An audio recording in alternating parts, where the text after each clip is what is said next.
imagination. It's got to have a practical side, a way of translating dream into reality. Imagination,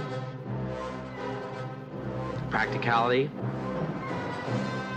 The Empire Strikes Back. This program is about all three. It's also about the latest in high-technology movie making.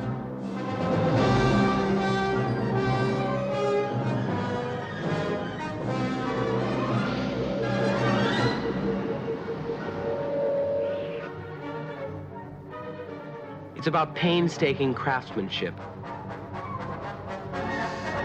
It's about the teamwork required to place a dream on film.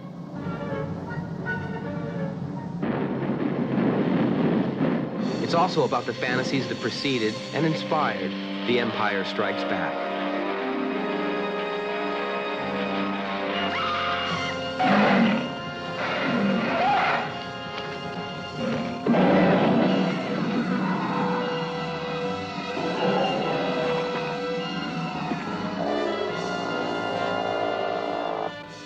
From the beginning of time, as 2001 reminded us, the creatures of Earth have aspired to the stars.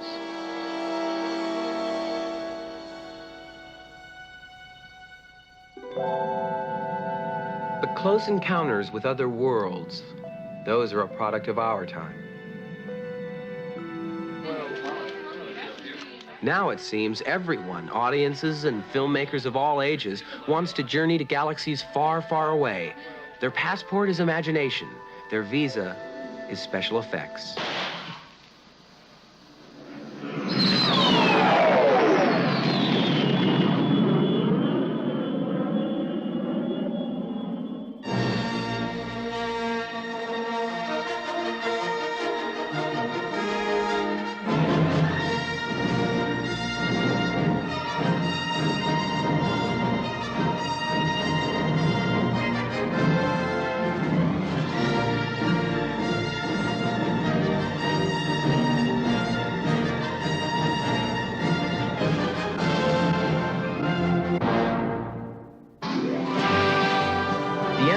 Strikes Back offers us new galaxies to explore, old enemies to confront again. What is it, General? And new sources of enlightenment to consider. There's even a charming rogue to deal with as best we can. Attention, this is Lando Calrissian. Naturally, all of our colleagues from Star Wars made the traveling squad again. There's C-3PO and R2-D2, of course. You don't know. Oh, switch off. And Chewbacca, the Wookiee. Luke Skywalker keeps finding out that growing up is more difficult than he imagined. I don't know if Han Solo's ever gonna grow up. Not enough for Princess Leia, anyway. Afraid I was gonna leave without giving you a goodbye kiss? I just assumed it's a Wookiee.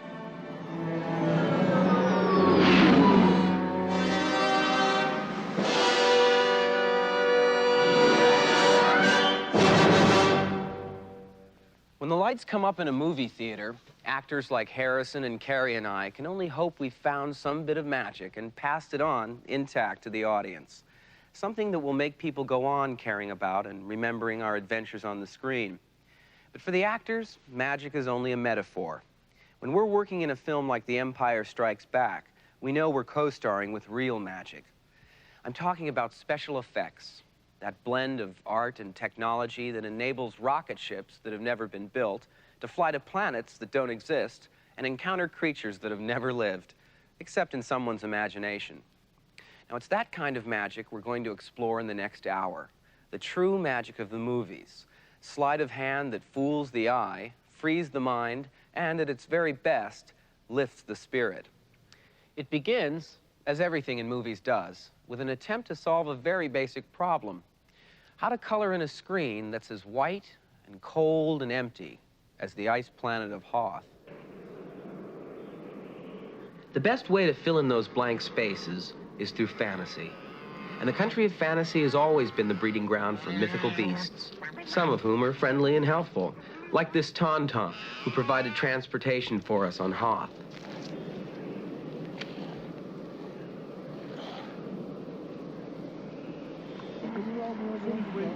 The only trouble with mythical creatures is that they're mythical. You can't go out and rent one at a zoo. You have to create them. But in creating them, you also create problems. As you can see, my life-size Tauntaun can't move. It has sawhorses where her legs should be. On location in Norway, Irvin Kershner, the director, had to shoot live action very carefully so it could be integrated with special effects material shot later. You all right? Yeah, fine.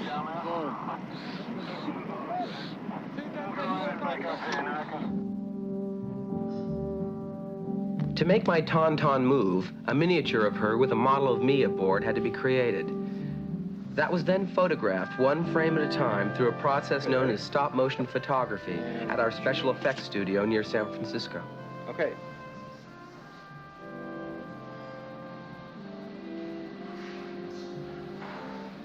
Shooting. It takes Dennis Murin and Phil Tippett an hour just to make 1 second of stop-motion film.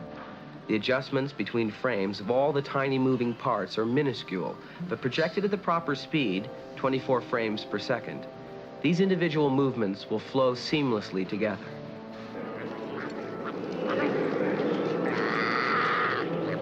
George Lucas, who conceived the Star Wars saga, was executive producer and final arbiter of special effects. The special effects supervisors were Brian Johnson and Richard Edlin, whose province was photography. They led a team of 90 craftsmen who worked 14 months and spent $7 million on Empire's special effects. George Lucas's very first film was a special effects picture. He was 10 years old when he and a friend went on location in his mother's kitchen to make a stop-motion epic that looked something like this.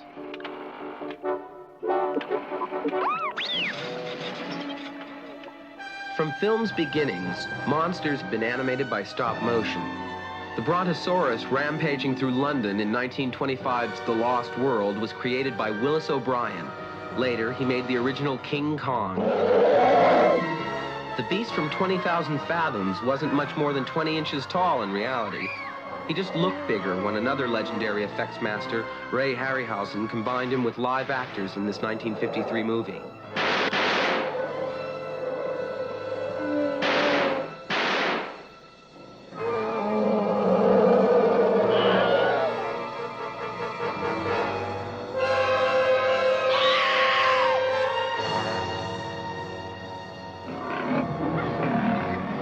There was Kong. The first great orchestration of all known effects techniques. It was a model Kong that reached the top of a model Empire State Building, but it was a real Fay Ray caught in a giant mechanical hand.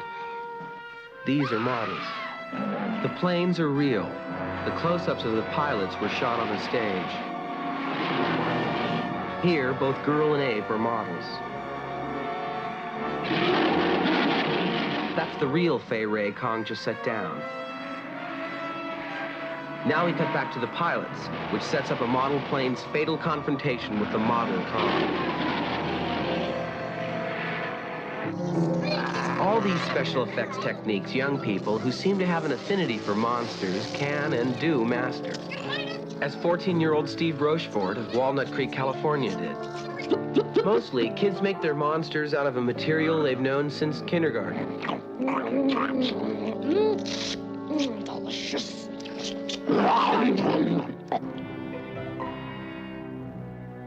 This fellow, who seems to be his own worst enemy, was made by 5th graders at the Alan Orca School in Seattle. Filmmaking is no longer a college-level subject. It's being taught in elementary and high schools all across the country. Only with the serious violence trauma. You've got a problem, I'll tell you, kid. The reason I like monster movies is because it helps me escape from reality. We really are producing a new kind of film generation. Young people who are doers as well as watchers. The Intruder was made by Scott Morris of New York City when he was 17 years old. I'm waiting for you. Oh, come on. So I'll just wait here until you come out.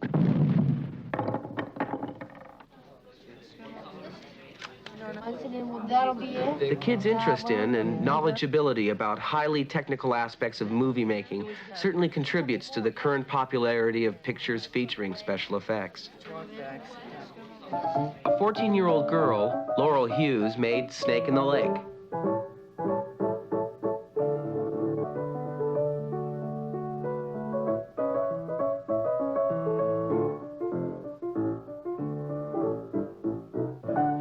Young people combine stop motion and live footage just as the professionals do.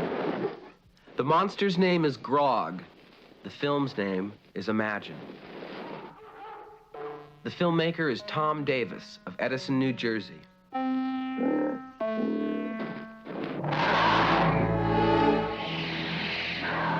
Some monsters move not through stop motion, but under their own power.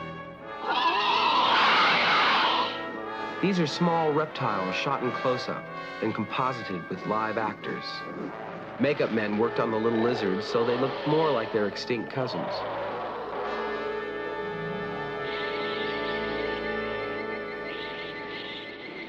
Some monsters have to be fully mechanized, like these 12 feet tall ants in Them, which was produced in 1954.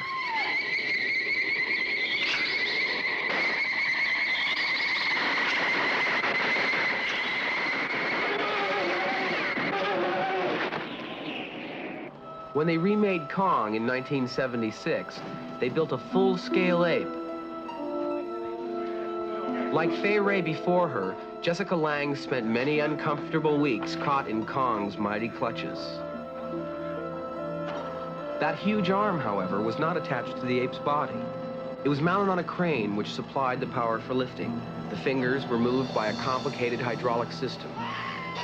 Mechanicals are great for showing scale. Not so good for subtleties of movement or emotions. Our snow monster, the Wampa, was actually an actor dressed in this costume. Steady! Hey, steady, girl! Hey, what's the matter? You smell something?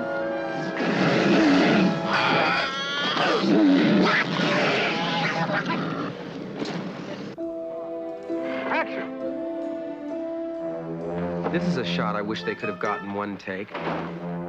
Or done with mirrors. Or something. Not that Des Webb, who played the Wampa, had it easy. Des is 7'4". He was trying to walk in snow on 2.5-foot stilts. With his mask on, he was 11 feet tall.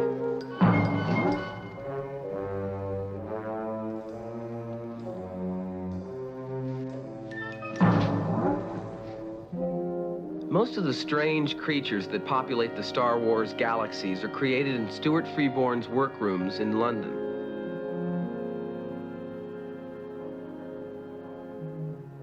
Stuart says that a lot of his best ideas come to him in dreams, after which they start turning up in other people's nightmares. Freeborn, Rick Baker, and their associates created what is probably the most famous monster rally in the history of movies, the Cantina sequence from Star Wars, where the flotsam and jetsam of an entire galaxy gathered in one barroom.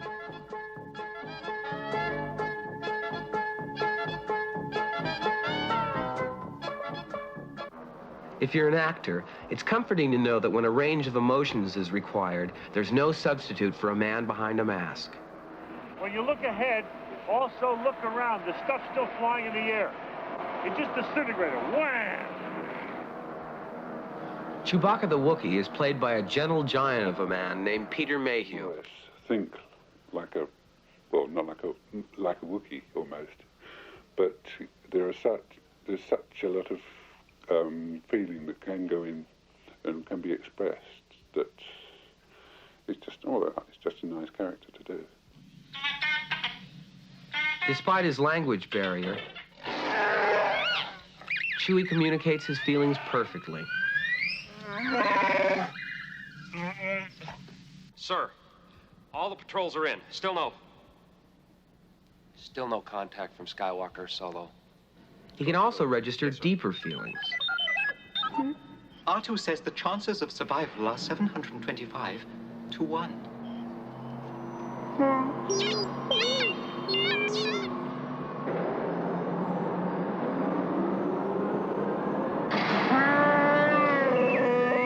Actually, R2 has been known to make mistakes.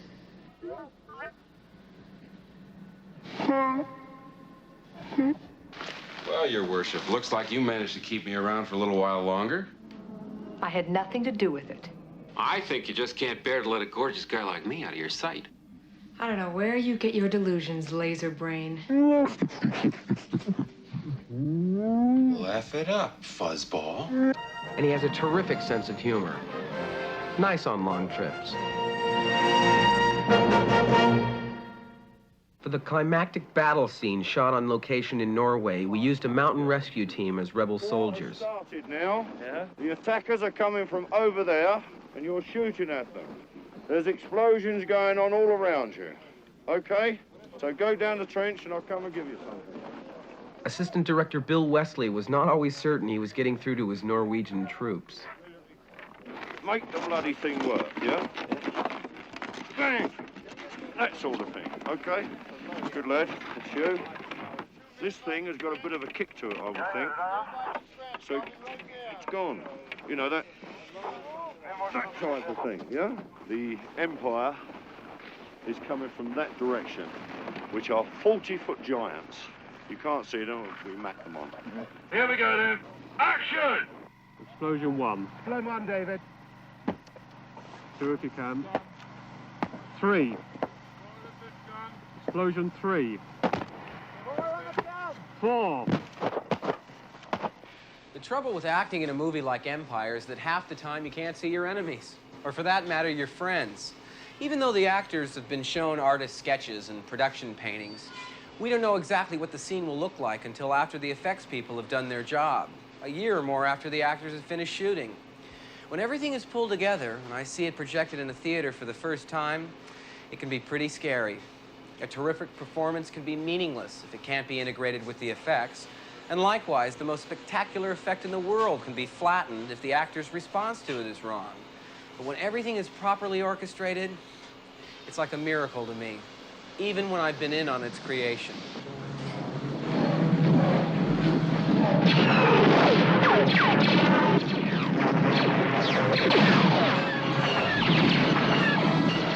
The 40-foot monsters the Norwegian extras were pretending to face are these snow walkers, added later through special effects. Laser rays were also added later, literally painted in by animators. Explosions were also enhanced by animation and sound effects.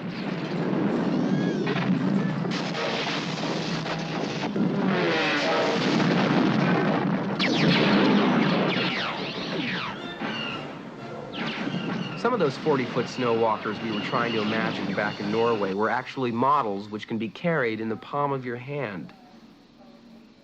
They were filmed against background paintings and snowscapes months later. The models came in several sizes to match the scale of different live-action shots. The artificial snow is made out of baking soda and microscopic glass bubbles. It took 9 months to design and build these models. Dennis Murin does the stop-motion photography. The animator is John Bird.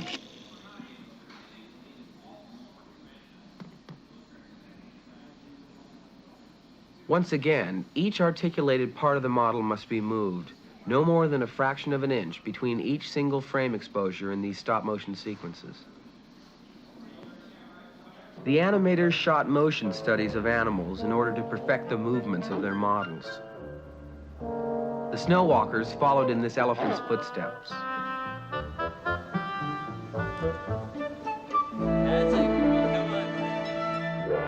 Because the live-action footage was finished before most of the special effects were completed, animated sketches, animatics, of the finished sequence were made. They served as moving blueprints for the film editor and the effects people. Orchestration, an artful blending of all the elements in a sequence, is everything in a film like Empire.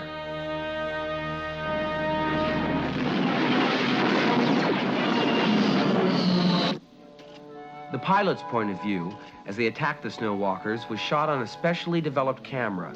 It's linked to a computer that remembers each move precisely so that it can be repeated as often as necessary. The television monitor allows the motion control camera operators to see precisely what the camera is seeing and make whatever adjustments are necessary in rehearsal.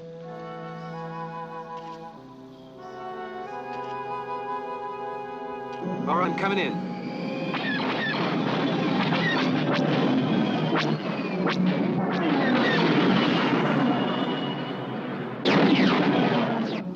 The speeder's flybys were done with models against a blue screen. The blue screen provides a neutral background so that still more elements can be added to the shot later.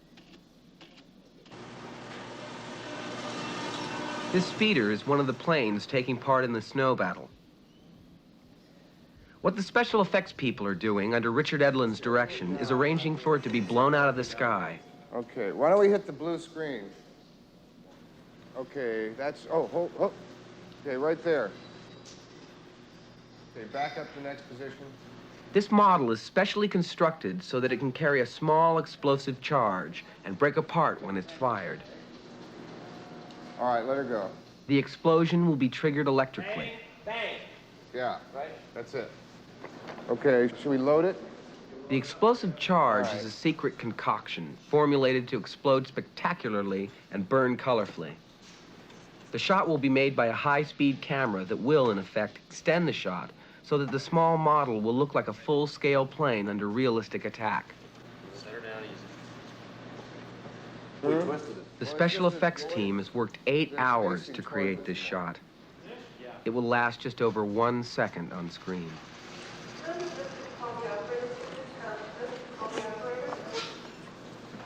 Anybody not ready?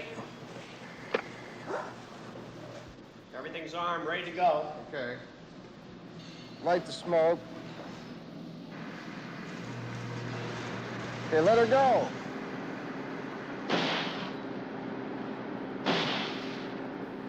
To make sure the shot is recorded and to give the editor a choice of angles, it is covered by several cameras.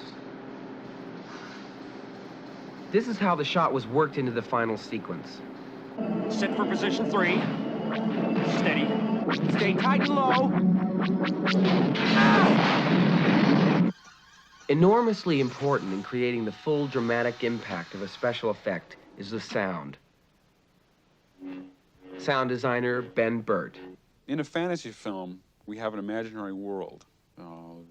In a film such as Star Wars and now The Empire Strikes Back, we're dealing with imaginary environments, imaginary vehicles, weapons, strange creatures, all sorts of electronic equipment or some sorts of odd equipment, things have never existed. So there are no real sounds that are recorded while the movie's being filmed. And all of the sounds have to be invented and tailored especially for this kind of movie. Ben and his crew collected sounds in the strangest places. These taps on a radio tower's guy wire are part of the sound of a laser pistol being fired.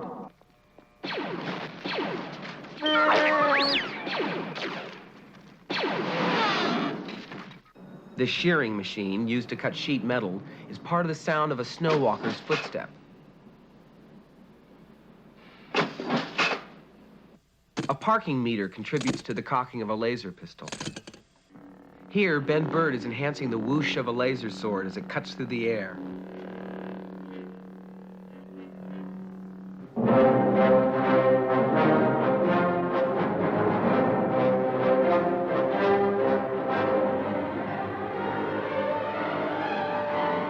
Music adds the final touch of dramatic emphasis. Composer John Williams conducts the London Symphony in his score for The Empire Strikes Back. All the sounds of the Empire, dialogue, music, effects, are recorded on these reels. It sometimes takes over 150 such units to produce one reel of finished film. 8 sound editors worked 6 months to prepare for this dubbing session, or mix, where the sounds are blended and balanced. This is the last opportunity the filmmakers have to put a final polish on their work. But the results can be spectacular.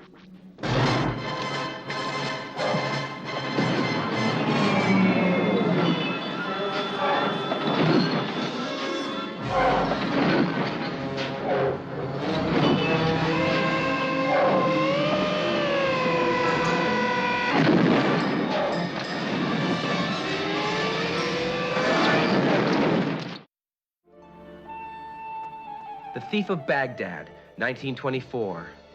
When Douglas Fairbanks took to the air, he was realizing, thanks to special effects, a dream of freedom as old as our need to make up fairy tales. The remake of The Thief in 1940 is a landmark in special effects history.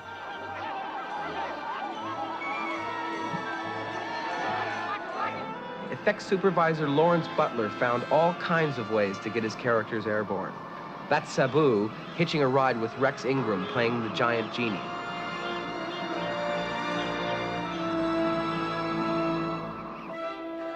One of the picture's writers was Miles Mallison, the actor, who gave himself a nice scene as a caliph with a magical horse.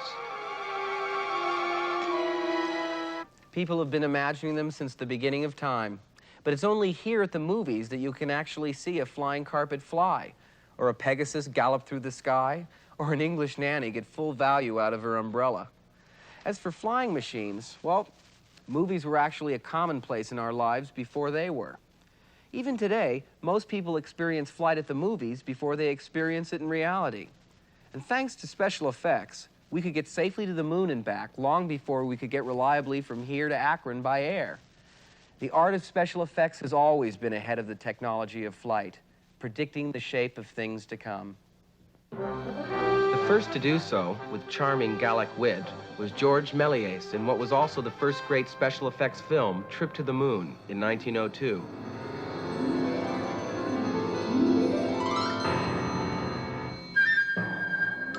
A little later, Méliès made a more modest journey to the North Pole, but his aircraft was as whimsical as ever.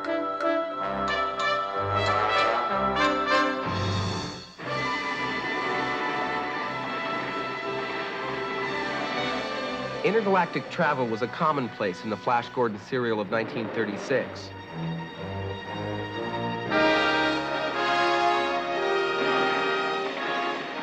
Though they could have used a little help from the sound department. Things to Come, made that same year in England, offered more imaginative aircraft, H.G. Wells' accurate prophecies about World War II, and some inaccurate ones about the post-war years. One of the contemporary special effects masters, Albert Whitlock, won an Academy Award for his work with the Hindenburg in 1975. With models, blue screen, and paintings, he recreated the last voyage of the doomed airship. In 1979, Peter Ellenshaw visualized for us what it would be like to tumble into one of the great mysteries of space in Disney's The Black Hole. The modern era of special effects begins here, with Stanley Kubrick's 2001, A Space Odyssey. The year was 1968. The film challenged and inspired a new generation of special effects artists. Steven Spielberg's Close Encounters of the Third Kind reversed the usual pattern of space adventures. In this 1977 film, we don't voyage to other worlds. Instead, voyagers from other worlds drop in on us. And unlike most of the previous movie visitors to our small planet, they turn out to be friendly.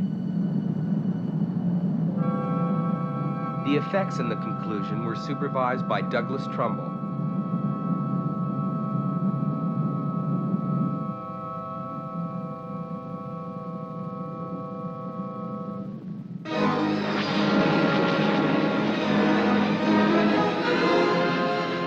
And then, of course, there was this now famous set of images from the opening sequence of Star Wars. That film seems to have permanently turned moviegoers' faces towards space, their minds towards space fantasy.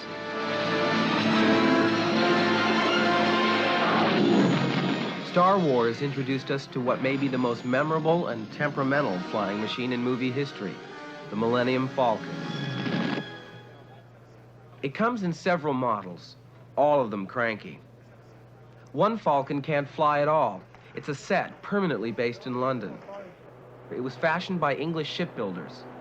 It's 60 feet in diameter, 16 feet high, and weighs 40 tons.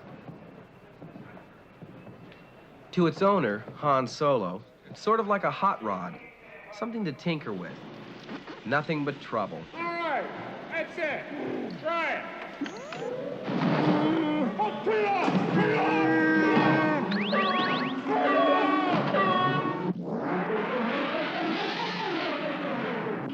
How's this? Would it help if I got out and pushed? Captain said it. Captain said it. Mike! This bucket of bolts is never going to get us past that blockade. Strip's got a few surprises left in her, sweetheart. What makes the Falcon lovable is that it generally works best when there's a crisis ahead.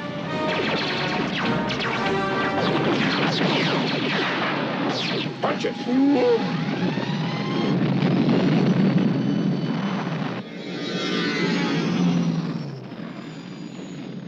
As machines go, the Falcon is quite a character. When it has to fly, or seem to, it's a model that's set in motion against a blue screen. The largest of them weighs close to 200 pounds and is 4 feet in diameter. There's another one 2 feet across. Very good for navigating an asteroid field. Yet another is just 5 inches in size. The smallest is only 2 inches. Which one to use in a shot is determined by the scale of other objects in the scene. To place a ship in motion in space, a model is shot against a blue screen. This shot is later combined with other elements also photographed against a blue screen, like this Star Destroyer. The Falcon being hit, and the actors in the cockpit of the Falcon. Then you take a star field and add each separate element over it.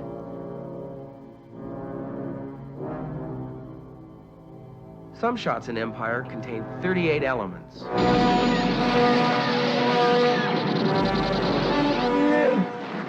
Let's get out of here. Ready for light speed? 1, 2, 3!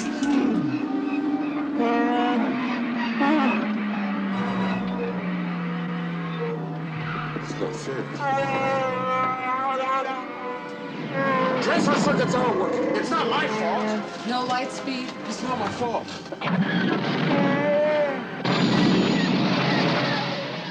The journey through the asteroids was the film's most complex blue screen sequence.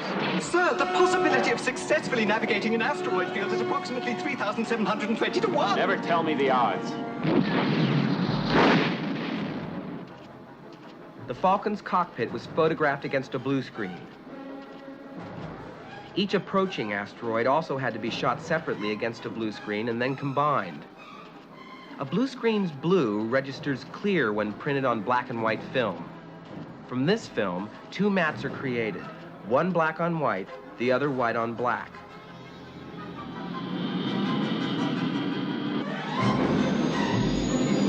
Superimposed on separate pieces of color film in printing, one mat generated by the blue screen prevents the foreground object from registering.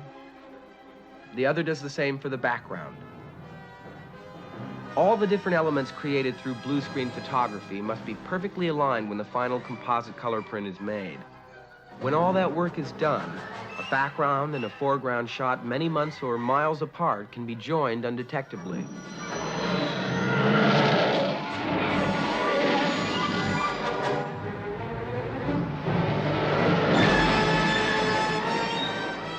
There are 604 blue screen shots in The Empire Strikes Back.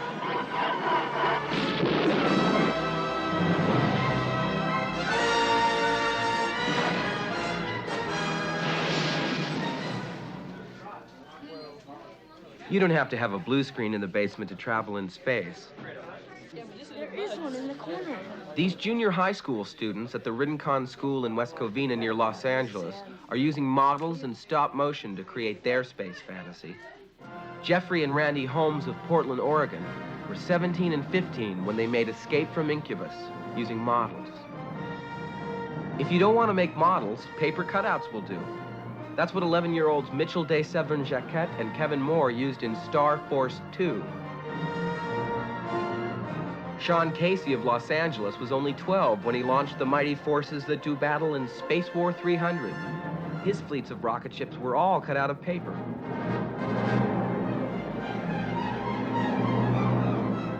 Amateurs can achieve very professional effects. This Star Wars look-alike was actually made by Mark Sullivan of Columbus, Ohio, when he was 18. It's called Night Speed.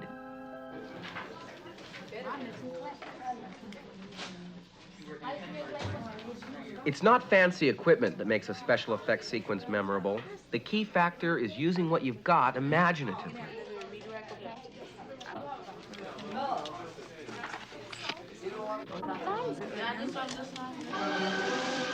A sense of humor helps, too, as filmmakers Ernie Facilius and Michael Weiss of San Francisco proved when they made this parody of Star Wars. It's called Hardware Wars.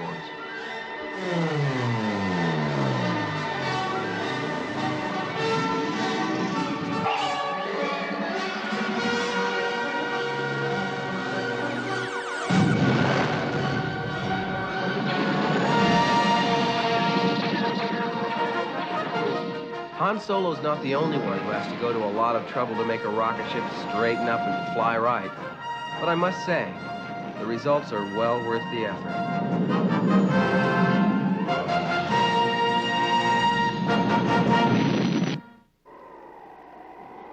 Working on a glacier during the worst march since the Norwegians started keeping records, you begin to have strange thoughts. Keep going. Straight ahead is towards the branch. Straight ahead is always towards the branch. You begin to wonder, for example, if they've got any openings over in special effects. At least the work is indoors. Cut.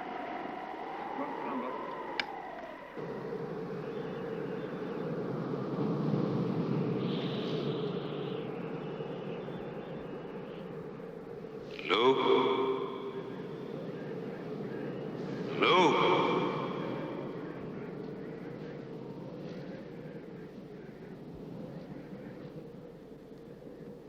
Ben?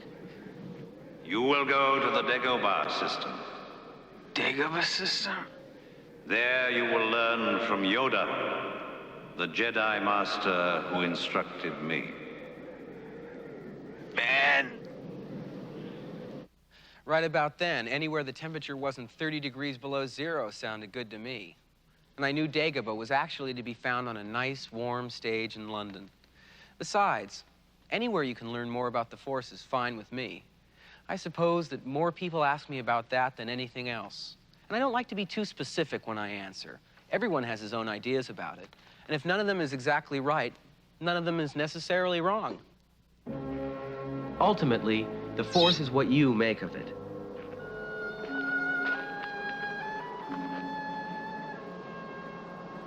But if you really want to be with the Force, it's best to begin at the beginning, with the man who will probably always personify it, Alec Guinness as Obi-Wan Ben Kenobi in Star Wars.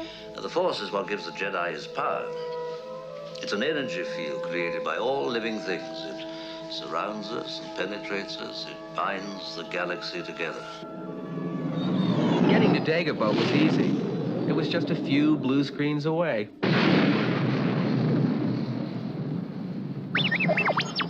I know!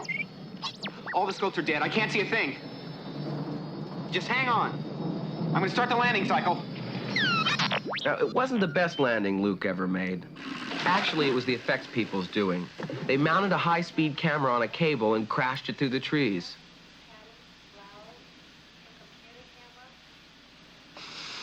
The special effects shot perfectly matched the footage we had made on the extra-large soundstage that was built especially for Empire at the Elstree studio near London.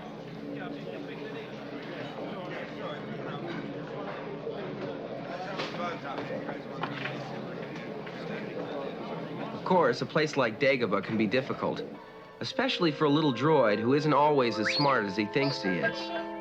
No, RT, you stay put. I'll have a look around.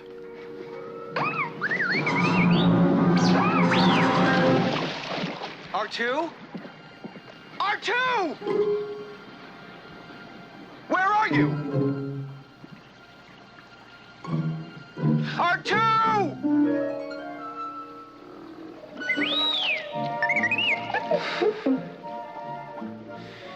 You be more careful. R2, that way.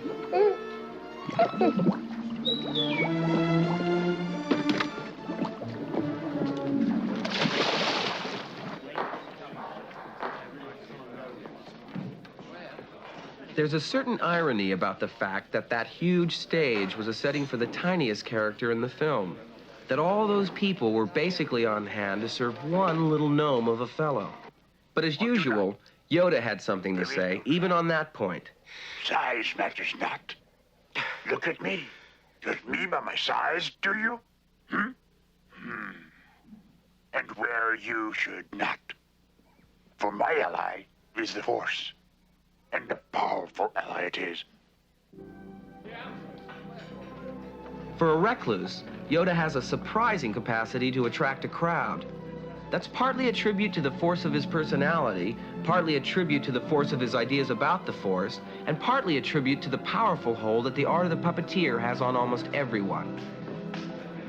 The Yoda you see in these behind-the-scenes shots is not the one we used in the film.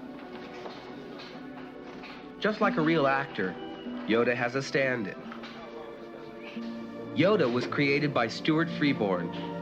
He says he modeled the eyes on those of Albert Einstein. Capable of an almost infinite range of expressions, Yoda may be the most complicated puppet ever built. Yoda is controlled by Frank Oz of the Muppets, who also supplied his voice. Feel the Force around you. Here, between you, me, the tree, the rock, everywhere. Yes, even between the land and the ship.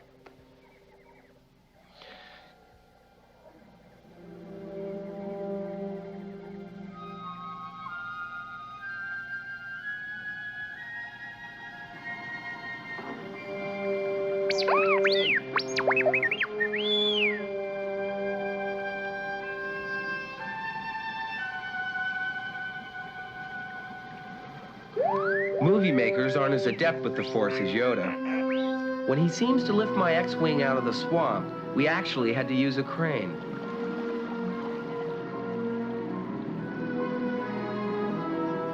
The move was completed with a blue screen shot of a model made in San Francisco.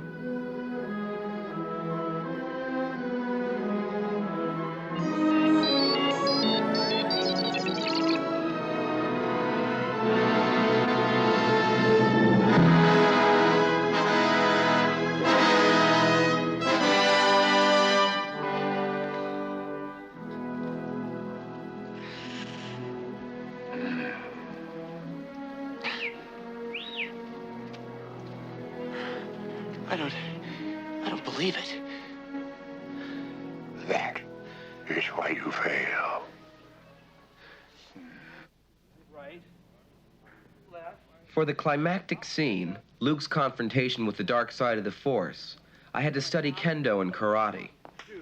Under the direction of stunt coordinator Peter Diamond, fencing master Bob Anderson helped me put the finishing touches on my technique for the carefully choreographed battle with the laser swords. The laser swords are a special effect. Their glow is enhanced by a process called rotoscoping. 289J, take 9. Some special effects aren't so terribly special. At one point in the duel with Darth Vader, he unleashes the dark side of the Force against Luke. In reality, it was just stagehands standing out of camera range throwing things at me.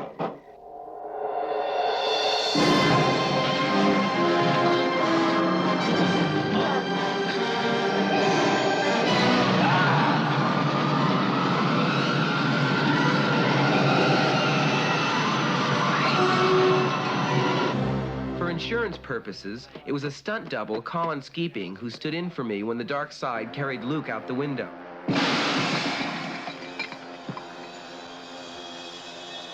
As for the next shot, where Luke's hanging onto a ledge for dear life, I did that against blue screen. The reactor shaft background that was later tricked in behind me was painted on glass and photographed by Harrison Ellenshaw, the head of our matte department. Yeah, let's do it. Harrison learned his art from his father, Peter, who supervised the mats we've seen from Mary Poppins and the Black Hole.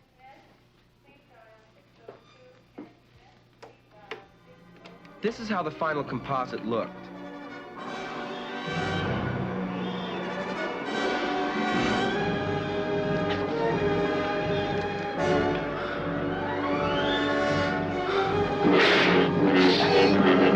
The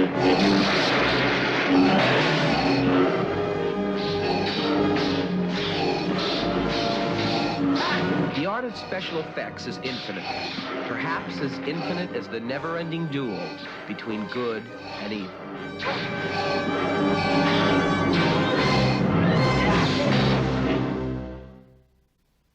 Special effects are the purest form of movie making. With them, we can create visions that owe nothing to any other form of artistic expression, and which no other art can possibly duplicate. We now possess a technology that places anything man can imagine within reach of the camera. There's no place, past, present, or future, it cannot go. But if we possess this new technology, we mustn't allow it to possess us, as so many of the century's great inventions have come to do. For in the end, a special effect is just a special effect. If it isn't surrounded by people we care about, if it doesn't serve a story that moves and involves us, and if, above all, it doesn't help us to grasp some larger imaginative vision, then it's just a trick, a gimmick. All right, R2, all right. I know I get carried away sometimes. Now, where was I? Oh, yes, as an old friend of mine once told me. Adventure. Excitement. A Jedi craves not these things. Ah, but we do. Just as we crave beauty and flights that take us to worlds we've never seen, realms we've never experienced, the Star Wars saga will continue. In the largest sense, it can never end, because imagination has no end.